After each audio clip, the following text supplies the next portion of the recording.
Hey everyone, and welcome back to The Explainer. Today, we've got a fantastic and honestly a super relatable subject to look into. We're zeroing in on everyday, natural conversational English all around a feeling every single one of us experiences. I'm talking about anxiety and, on the flip side, relaxation. We're going to see exactly how native English speakers naturally talk about these feelings in casual conversation. Okay, let's dive into this. So be completely honest with yourself for a second here. Do you worry a lot? You know, we all have completely different relationships with stress. Some of us sweat the small stuff all the time, while others just seem to glide through life without a care in the world. As we work through today's explainer, I really want you to evaluate your own personality.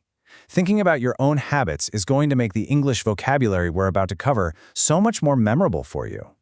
All right, Section 1, the meaning of worry. Before we get into any examples, we really need to pin down the core emotional concept we're dealing with today. So the absolutely crucial point here is that a worry is simply a problem that makes you feel upset or scared. I know it sounds pretty elementary, but it's super important to grasp that. In English, a worry isn't just some fleeting thought. It's directly tied to an emotional response. You know, that feeling of being upset, on edge, or frightened by how something might turn out. This is the absolute bedrock definition we're pulling straight from our source material. Moving right along to Section 2, Worriers versus Chilled People. Now that we've defined that feeling, let's actually look at how different people handle life's daily uncertainties.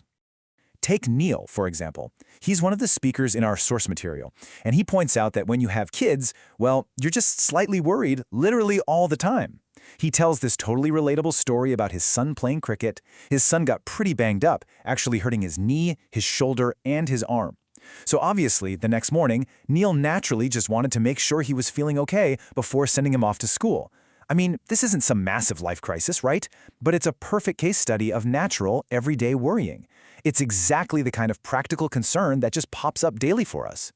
And this brilliantly illustrates the contrast when we look at our other speaker, Georgie. On one hand, Georgie has this total whatever happens, happens mindset.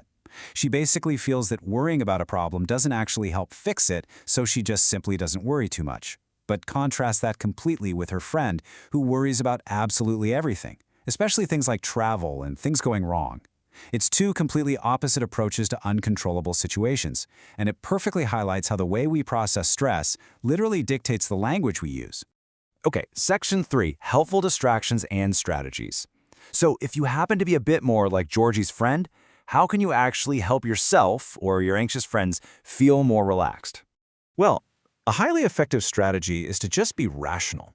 When you're caught up in a total spiral of stress, the source suggests just pausing and logically assessing the situation. Ask yourself, is the thing I'm worried about actually important? Is it realistically even likely to happen? Usually, by confronting that anxiety with pure logic, you instantly de-escalate that intense feeling of being upset or scared.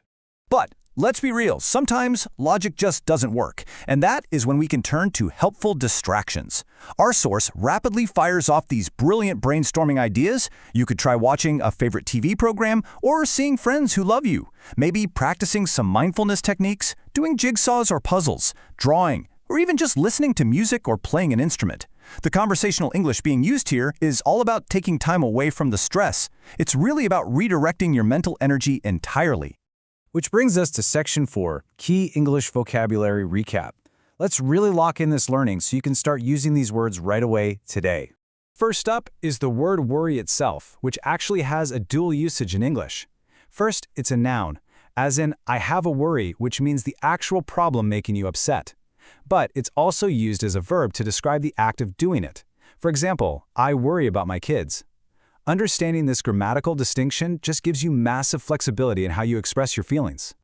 Let's move to our next word and see how this builds. We take that base word and turn it into the adjective worried.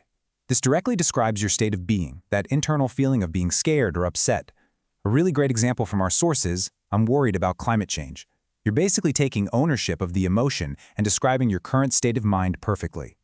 Now here is an incredibly useful English idiom for you. Take your mind off. It means to do a specific activity to physically redirect your attention away from stress, basically to stop yourself from worrying. For example, I play my guitar to take my mind off my worries. It's a really wonderful, natural phrase you're going to hear native speakers use constantly when they're talking about their hobbies or their coping mechanisms. And to round out our rapid-fire vocabulary sequence, we've got the word chilled. This is a highly common conversational adjective. It's very informal, and it simply means relaxed or calm. So if someone says, "I'm quite chilled," they're basically telling you they possess that whatever happens, happens mindset we talked about earlier. And that brings us to the end of our explainer. But I want to leave you with one final provocative question. How do you take your mind off your worries? Seriously, I want you to take the vocabulary we just unpacked today, words like chilled, worried, and take your mind off, and apply them to your own life. Think about your own hobbies and how you handle your own stress. Because learning is all about connection, and connecting these phrases to your personal routine is exactly how you're going to master them. Thanks so much for joining me today, and keep practicing.